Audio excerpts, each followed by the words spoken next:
Bonjour à tous. Alors puisqu'on arrive aux 4 ans de la chaîne et que ça coïncide également avec les 20 000 abonnés pour la chaîne et la fin de la série sur la guerre de 100 ans, je pensais prendre un peu de temps pour répondre aux questions que vous m'avez posées, questions perso mais aussi des questions sur l'avenir de la chaîne et d'autres questions un peu plus en rapport avec l'histoire. Alors je vais me présenter d'abord, donc je m'appelle Florian, j'ai 34 ans, je suis marié, j'ai 2 enfants, et il y a même quelqu'un qui m'avait demandé quelle taille je faisais, donc je ne vais pas vous répondre directement, mais je fais la même taille que Louis XVI, avant le 21 janvier 1793. Alors j'ai divisé les questions que vous m'avez posées en plusieurs catégories, donc d'abord plutôt personnelles sur pourquoi j'ai commencé YouTube, ce que j'ai fait comme études, etc. Ensuite, une autre catégorie sur comment j'organise mon travail sur la chaîne, comment je fais les épisodes. Puis une catégorie plus des questions historiques sur la guerre de 100 ans, donc des précisions que certains m'ont demandé. Et enfin, je finirai avec l'avenir de la chaîne. Donc pour la première partie, la première question qu'on m'a posée, c'est pourquoi avoir commencé YouTube ? Donc j'avais pas commencé avec YouTube en premier, j'avais commencé avec une page Facebook, où à l'époque, j'avais plus de 3 heures de transport par jour, donc j'écrivais des petits articles sur mon téléphone que je publiais ensuite sur la page. Et je crois d'ailleurs que le premier article que j'avais publié, c'était sur Henri de la Roche-Jacquin. Et donc ensuite, je trouvais que un bon moyen de développer ça, c'était de faire des épisodes vidéo sur YouTube. Et donc c'est comme ça que j'ai commencé. Et l'idée un petit peu derrière ça, derrière la chaîne, mais aussi derrière la page initialement, c'était un petit peu de contrebalancer cette ambiance d'autoflagellation, de repentance permanente. J'avais envie que les gens s'intéressent à l'histoire, mais surtout qu'ils en soient fiers. Et donc si, grâce à mes vidéos, grâce à mes articles, ça a pu attirer vers l'histoire rien qu'une seule personne, eh bien c'est que j'ai pas travaillé pour rien. Donc voilà un petit peu les raisons pour lesquelles j'ai commencé les vidéos YouTube. Ensuite, on m'a demandé quel est ton parcours scolaire professionnel. Donc moi, j'ai fait des études de chimie, donc j'ai fait une licence de chimie, un master énergie nucléaire et un doctorat en chimie nucléaire. Et donc ensuite, j'ai fait plusieurs CDD, des post-docs, ça s'appelle, dans divers labos de recherche, et maintenant ça fait 3 ans que j'ai un poste fixe. Je suis chercheur donc, en chimie. Je n'ai pas fait d'études d'histoire, même si c'est clairement ma passion depuis que je suis tout petit. Donc on passe à la question suivante. Quelqu'un qui me demande, en tant que vidéaste, quelle place la production des vidéos a dans ta vie ? Comment tu articules tout ça avec ton temps, ta vie privée, ton travail, tes études ? Donc j'ai un travail à temps plein, donc effectivement je peux pas passer toutes mes journées à faire les vidéos. Je pense que vous l'aurez remarqué vu le rythme de production. Et puis comme je l'ai dit, j'ai 2 enfants, des enfants en bas âge, donc c'est pareil, ça fait comme un deuxième travail à temps plein. Enfin ceux qui ont des enfants comprendront. Et donc le moment où je fais les vidéos, c'est vraiment le moment où j'ai un petit peu de temps libre, donc soit le soir, soit le week-end. Donc ce qui explique aussi pourquoi je ne peux pas sortir des épisodes régulièrement. Donc question suivante, quelle chaîne YouTube historique recommandes-tu ou apprécies-tu ? Alors je citerai en premier Bataille de France, donc j'imagine que vous connaissez. C'est un petit peu le même format que ce que je fais. Il fonctionne aussi avec des séries, donc je crois qu'il avait commencé par Napoléon, ou peut-être la Révolution française, je ne sais plus. Donc ensuite il a fait beaucoup d'autres sujets, il a travaillé sur les Gaulois, sur le début du Moyen-Âge, la République romaine, et puis maintenant il fait le siècle de Vienne, donc le 19e siècle. Donc je vous encourage vraiment à aller voir ce qu'il fait, vous serez pas déçus. Ensuite, j'aime beaucoup également AV Histoire, donc j'ai vu en plus qu'il avait déjà laissé quelques commentaires sur la chaîne, donc je le salue. Lui aussi, il fait un travail assez varié, et j'aime particulièrement sa série sur les Grecs anciens. Donc là, pareil, il a beaucoup d'épisodes, et il va dans le détail, donc c'est vraiment ce que j'apprécie.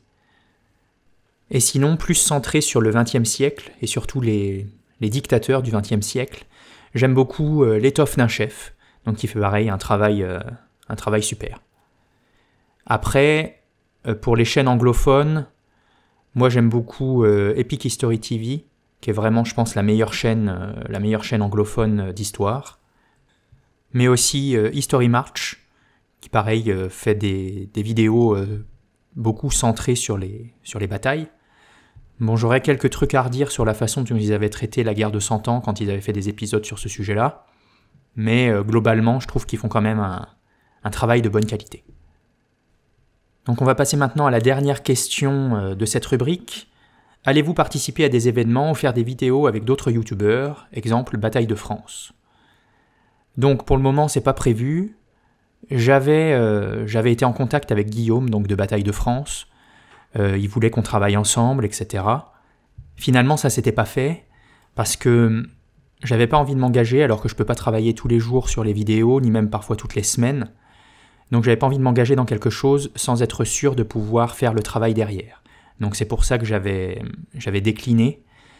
Mais dans le futur, pourquoi pas, même si pour le moment il y a rien de prévu. Donc on va maintenant passer à la rubrique suivante, qui porte sur comment j'organise mon travail sur la chaîne. Donc la première question c'est, je me demandais comment tu faisais pour autant te renseigner sur tous ces sujets, combien de temps ça mettait pour faire une vidéo? Genre faire les cartes, trouver les thèmes, les écrire. Ça prend longtemps. Alors oui, ça prend longtemps. Je pense que tout mis tout bout à bout, si je fais que ça dans la journée, ça doit me prendre une semaine pour faire la vidéo de A à Z.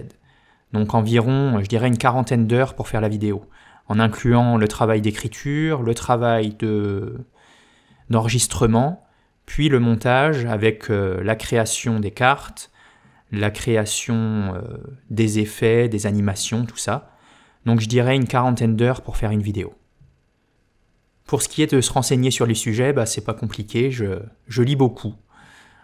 En fait, j'ai un livre qui me sert à faire la structure de mes épisodes et puis la structure de toute la série. Donc là, pour la guerre de 100 ans, c'était le livre de Jean Favier, donc la guerre de 100 ans. Et ensuite, quand on arrivait sur un sujet un peu plus spécifique, par exemple la guerre civile Armagnac-Bourguignon, ou bien sur Jeanne d'Arc, ou bien sur telle ou telle bataille, je prenais un autre livre qui me servait à aller un peu plus dans les détails. Mais je reparlerai de tous les livres un peu plus tard quand je ferai une rubrique bibliographie. Mais donc c'était un peu comme ça que je fonctionnais. Donc question suivante, comment est-ce que vous créez vos cartes, notamment celles des villes et des batailles? Sont-elles vraiment ressemblantes à la géographie de l'époque? Quelles sources utilisez-vous pour les cartes? Et enfin, avez-vous de l'aide du CNC ou autre pour votre travail d'une qualité remarquable? Alors déjà, merci pour les compliments. Je vais répondre en premier sur la partie CNC. Donc non, j'ai aucune aide du CNC. Aucune aide de qui que ce soit d'ailleurs, sauf depuis quelques temps où j'ai des sponsors pour les vidéos. Ça fait 3 épisodes, les 3 derniers épisodes de la série où il y a eu des sponsors pour les vidéos. Donc qui m'aident un petit peu à financer la chaîne. Pour les cartes, j'utilise 3 logiciels différents. Donc soit j'utilise un logiciel en ligne qui s'appelle Incarnate, donc c'est pour fabriquer les cartes, ou bien Wonderdraft. Donc celui-là il n'est pas en ligne, il faut le télécharger, mais c'est pareil, c'est un logiciel de fabrication de cartes. Et ensuite elles sont retravaillées sur Photoshop. Pour ce qui est de leur fidélité par rapport à ce qui s'est vraiment passé à l'époque, donc pour les grandes batailles et pour les villes assez importantes, il y a vraiment une description et souvent il y a même déjà des schémas qui existent sur lesquels je peux me baser. Pour les batailles un petit peu plus obscures, pour lesquelles j'ai juste des descriptions écrites, eh bien j'utilise ce qui est écrit en me basant sur le texte pour essayer de reproduire au mieux la façon dont s'est déroulée la bataille. Typiquement, la bataille de la Maljornad, j'ai trouvé aucune carte qui la représente, donc j'ai vraiment dû me baser sur un texte qui a été écrit au XVIIIe ou XIXe siècle, qui décrivait la bataille, pour pouvoir vous la représenter, les mouvements de troupes, etc. On passe maintenant à la question suivante. Avez-vous utilisé des chroniques d'époque? Si oui, lesquelles? Ou bien des résumés commentés par des historiens modernes? Alors j'ai utilisé surtout des récits d'historiens modernes, donc 20e, 21e siècle. Et j'ai aussi utilisé une chronique d'époque, mais qui a été retraduite en français moderne, parce que c'est quand même beaucoup plus simple à lire. Donc c'était la chronique de Jean Froissart. Donc voilà, après, dans ce qui était écrit à l'époque, il y avait toujours un aspect politique derrière, de mettre en avant, ou pas d'ailleurs, tel ou tel roi. Donc c'était plus utile pour certaines anecdotes, car il n'y avait pas vraiment d'analyse dans ce qui a été écrit. Question suivante, toujours sur les sources. As-tu utilisé des sources d'auteurs anglais pour réaliser tes vidéos? Sinon, pourquoi? Par volonté de gain de temps, par commodité, parce que les sources françaises sont déjà trop nombreuses. Alors oui, j'ai utilisé des livres en anglais pour faire mes vidéos. Alors il y a un livre de Richard Weich que j'ai utilisé sur la bataille de Verneuil, parce que pour le coup, c'était pas du tout décrit dans le livre de Jean Favier, enfin ou très peu. Et donc ce livre-là, il est vraiment centré sur cette bataille. Donc je l'ai utilisé pour l'épisode consacré à la bataille de Verneuil. Et ensuite, j'ai utilisé aussi les livres de Jonathan Sumption, qui a écrit environ 5000 pages sur la guerre de 100 ans. Donc c'est divisé en 5 volumes. Et c'est sorti sur environ, je pense, 25 ou 30 ans. Donc c'est vraiment la Bible pour la guerre de 100 ans. Et pour le coup, il n'y a vraiment rien à redire. Si vous devez lire quelque chose en anglais sur la guerre de 100 ans, lisez ça. Il est très objectif, il n'y a vraiment pas de médisance vis-à-vis des Français, comme ça peut être parfois le cas dans certains livres anglais. Donc vraiment, c'est le livre à lire. Donc maintenant, la dernière question de cette rubrique me fait un peu rire quand même. Donc on me dit plutôt, nous ne sommes pas très au courant de quand va sortir le prochain épisode de la série sur la guerre de 100 ans. Est-ce que pour ton prochain projet, tu pourrais te baser sur une qui t'arrangerait et essayer de le respecter ? Alors non, pas du tout. Parce que comme j'ai dit, c'est pas du tout mon travail principal. Parfois, il passe des semaines, parfois même des mois, pendant lesquels j'ai pas du tout le temps de m'y consacrer. Donc, vous savez quand ça va sortir à peu près en même temps que moi. Donc, je sais que parfois c'est un peu des rythmes de sortie très erratiques. Mais je peux pas vous promettre quoi que ce soit. J'essayais à un moment donné d'en sortir un toutes les 3 semaines, quand j'avais du temps libre de manière régulière. Mais je peux pas garantir que dans 3 mois, ça sera la même chose. Donc non, je peux pas du tout vous promettre quelque chose que je suis sûr que je ne pourrai pas tenir. Donc on va passer maintenant aux questions plus en rapport avec la guerre de 100 ans. Donc certains m'ont demandé des précisions sur ce que j'avais pu avoir dit dans certaines vidéos, ou bien juste des questions sur des choses que j'ai pas abordées, mais toujours en rapport avec la guerre de 100 ans. Plus avoir mon point de vue sur certaines choses.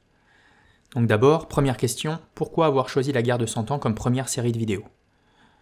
Alors quand j'ai commencé YouTube, j'avais hésité pendant un moment entre la guerre de 100 ans ou bien la période napoléonienne.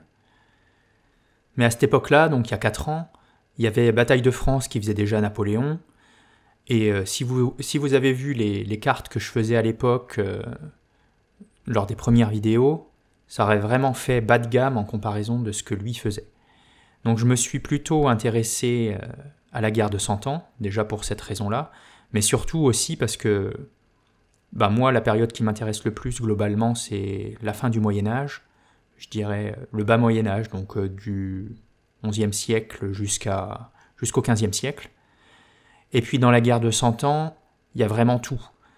Des querelles d'héritage, des querelles territoriales, des capitaines héroïques, la peste noire en plein milieu, un aspect mystique aussi avec Jeanne d'Arc. Il y a la France qui est quasiment perdue et puis finalement qui gagne la guerre.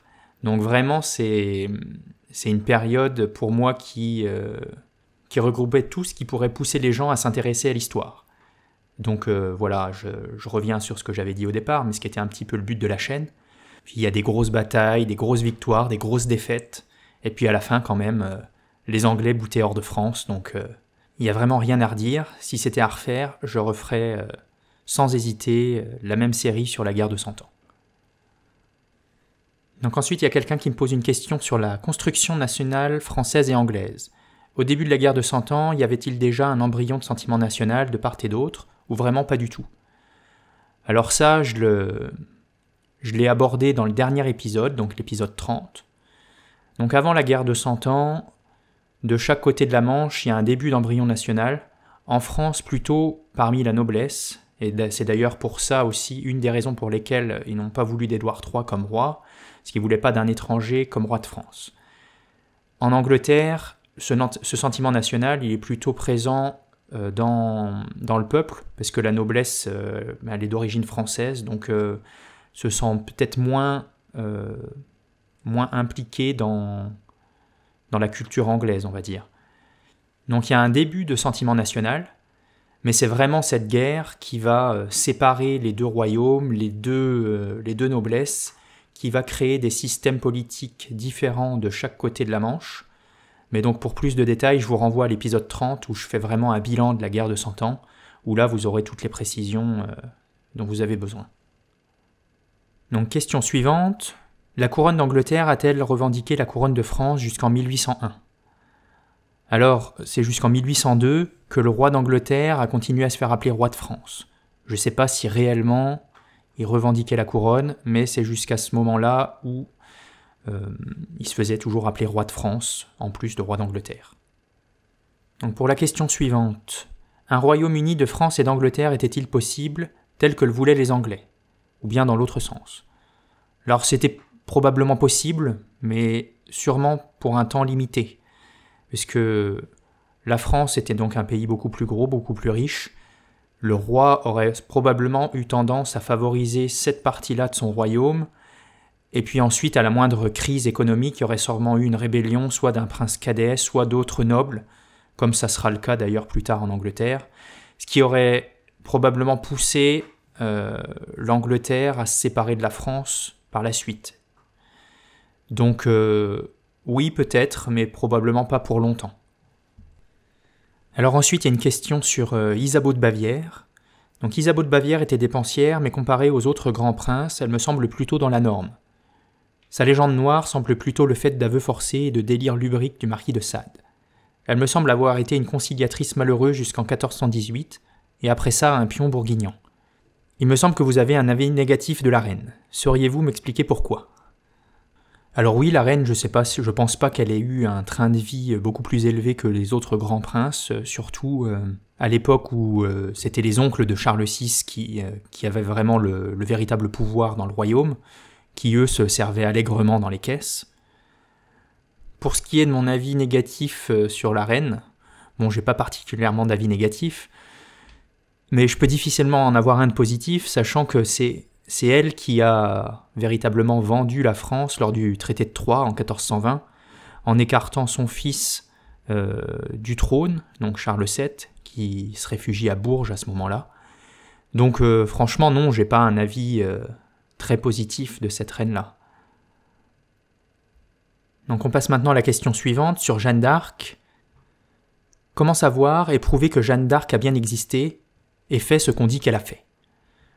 Alors si on met de côté les rois et reines de France, Jeanne d'Arc c'est sûrement le personnage sur lequel les historiens ont le plus travaillé depuis peut-être 200 ans.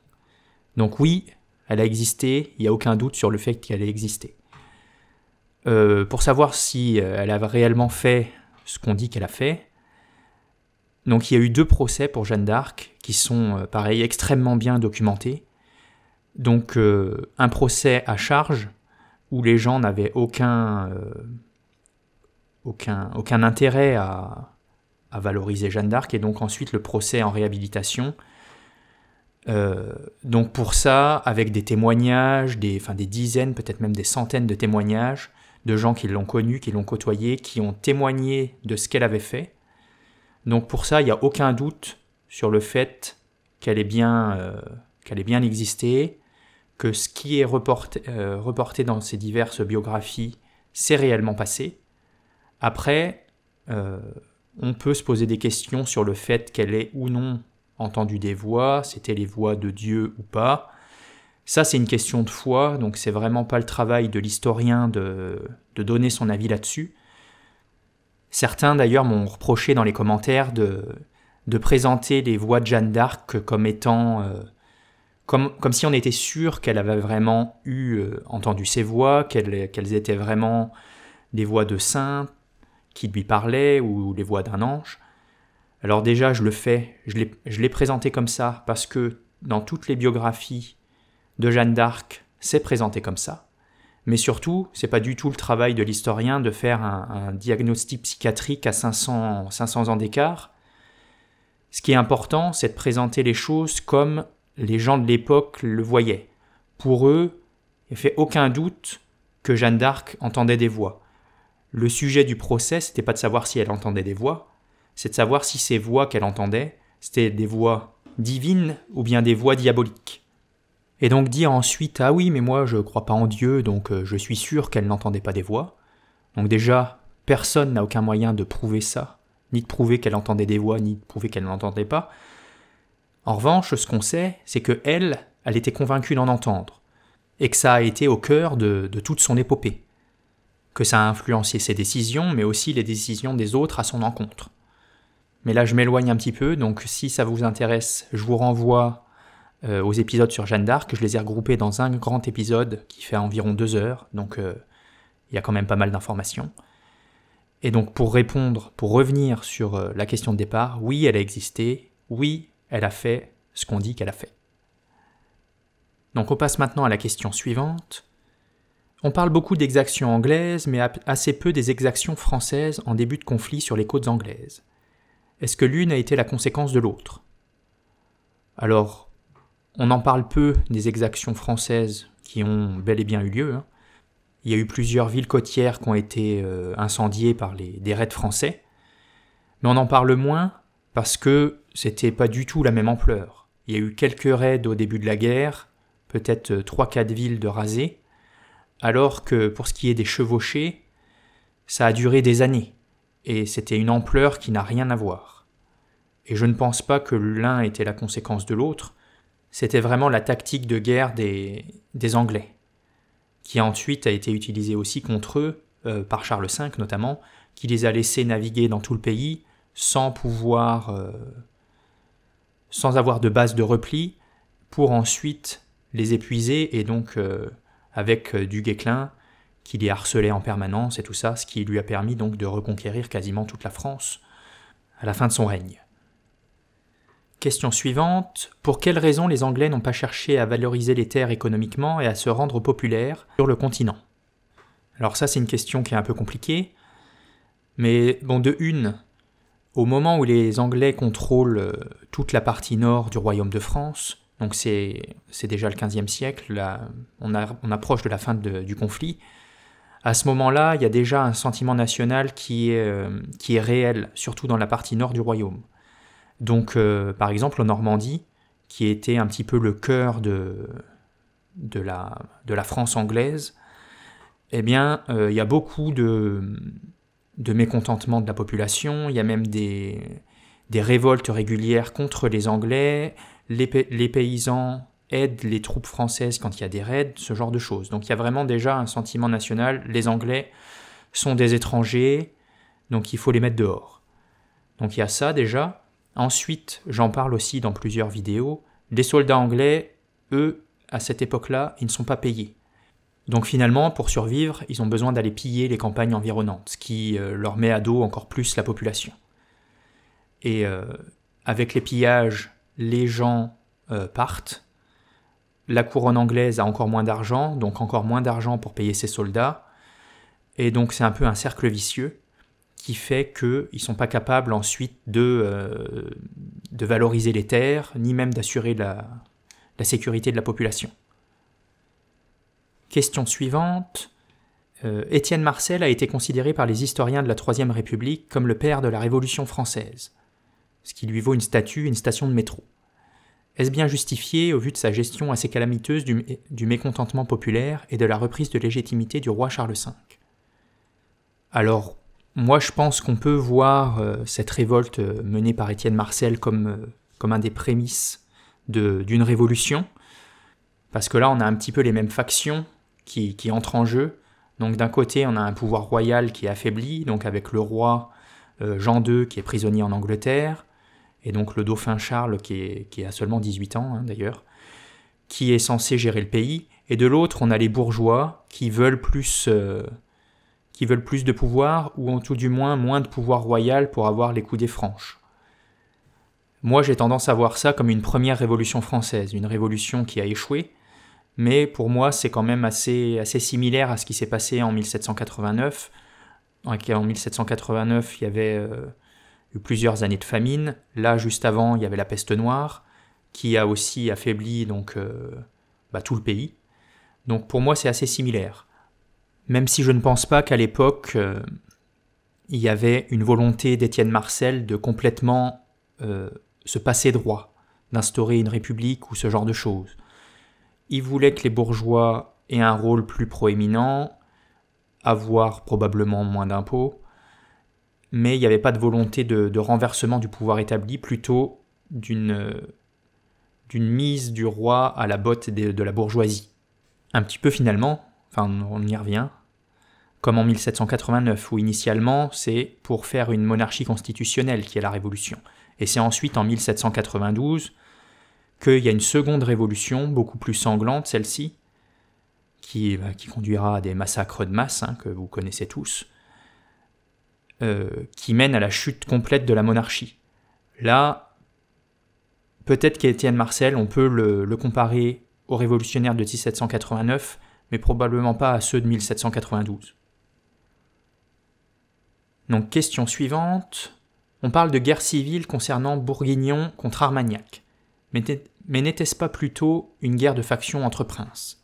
Alors oui, initialement, c'était complètement une guerre de factions entre princes, entre cousins d'ailleurs.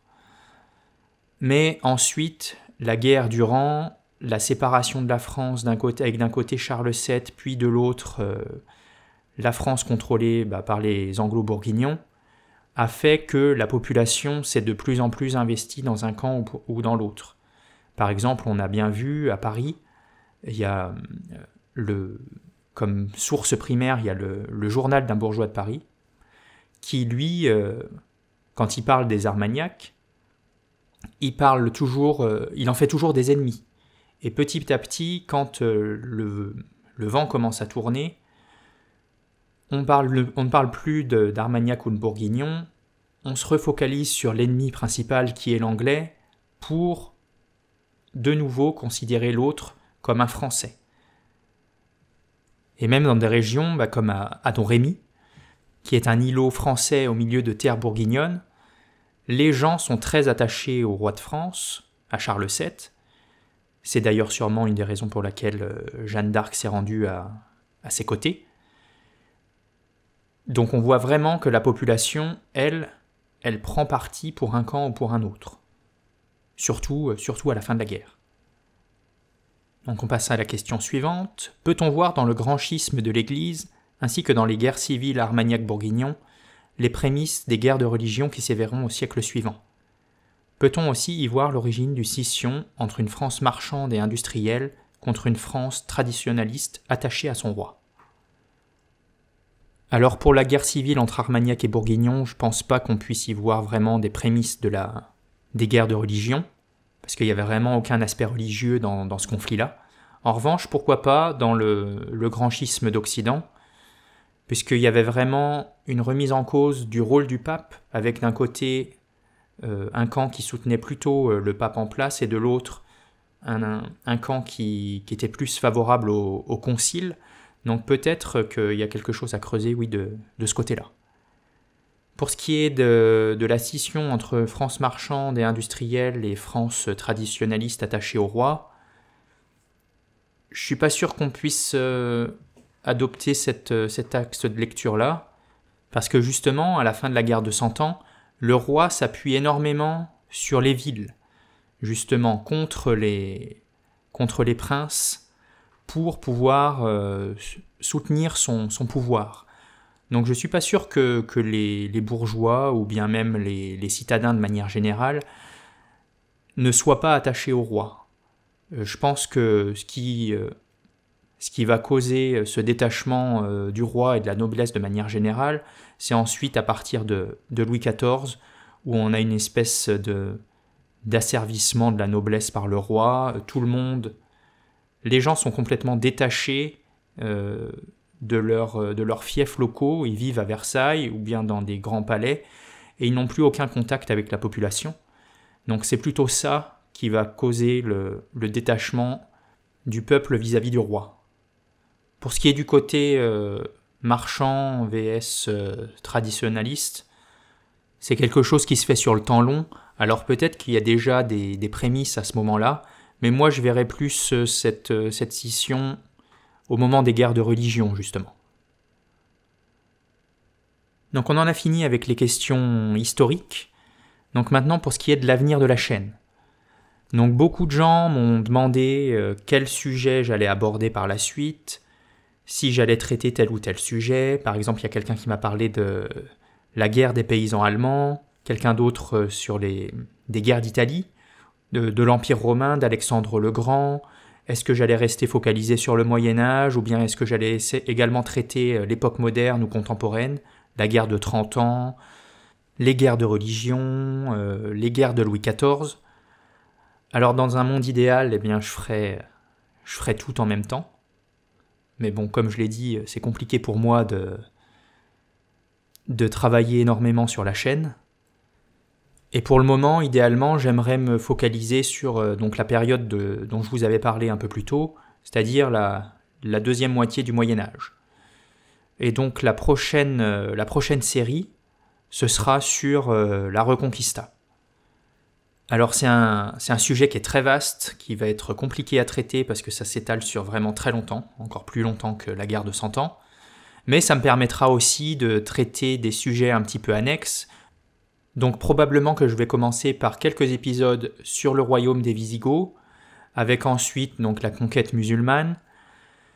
Je parlerai aussi sûrement en mini-série annexe de la fin des Mérovingiens de Charles Martel, puis peut-être ensuite aussi des Carolingiens, puisqu'il y a Charlemagne qui organise donc une expédition en Espagne. Et donc après ça, il y aura donc tous les épisodes sur la Reconquista, les différentes batailles, enfin un schéma un petit peu similaire à ce que j'ai fait sur la guerre de 100 ans, mais donc avec quelque chose qui sera peut-être même plus long que ce que j'ai fait sur la guerre de 100 ans. Je ne fais pas de prédiction, puisque j'avais initialement prévu de faire une dizaine d'épisodes sur la guerre de 100 ans et finalement on finit avec 30.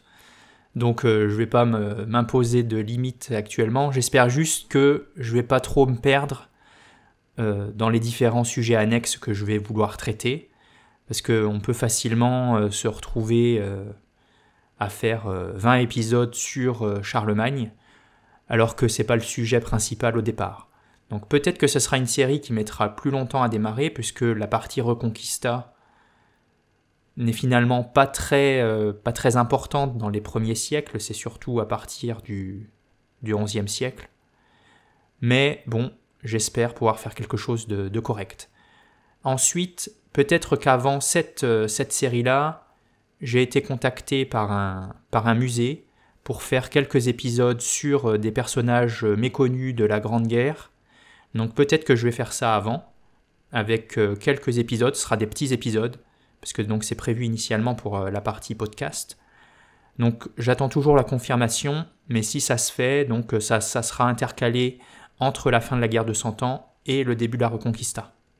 Ça me permettra aussi de lire un peu plus de livres sur le sujet de la Reconquista, parce qu'en plus j'ai acheté des livres qui sont en espagnol, donc forcément ça se lit beaucoup moins rapidement pour moi en tout cas, que si je les lisais en français. Mais ça me permet aussi d'avoir un autre point de vue sur ce sujet-là. Donc je pense que c'est important. Donc cette espèce de petite parenthèse, je pense, sera salutaire si effectivement ça aboutit. Pour l'instant, je devrais avoir confirmation début décembre. Donc j'espère que ça se fera. Donc je vais terminer cette FAQ par la partie bibliographie, puisqu'il y a toujours des gens qui m'ont demandé quel livre j'utilisais, quelles sources j'ai utilisées. Alors déjà, je vous le dis, à chaque épisode, en description de l'épisode, j'ai toujours écrit tous les livres que j'ai utilisés pour l'épisode en question. Donc vous pouvez regarder dans la description, ça sera toujours écrit.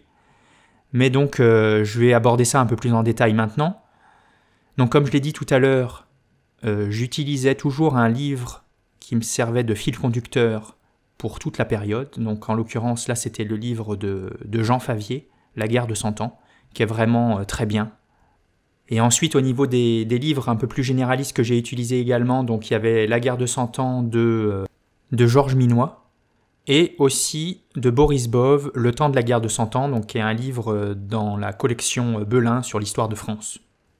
J'ai également utilisé le Dictionnaire de la guerre de 100 ans, donc qui est un livre qui regroupe le travail de plusieurs historiens et qui est sous la direction de Jean-Marie Mauglin, donc pareil, qui est très bien.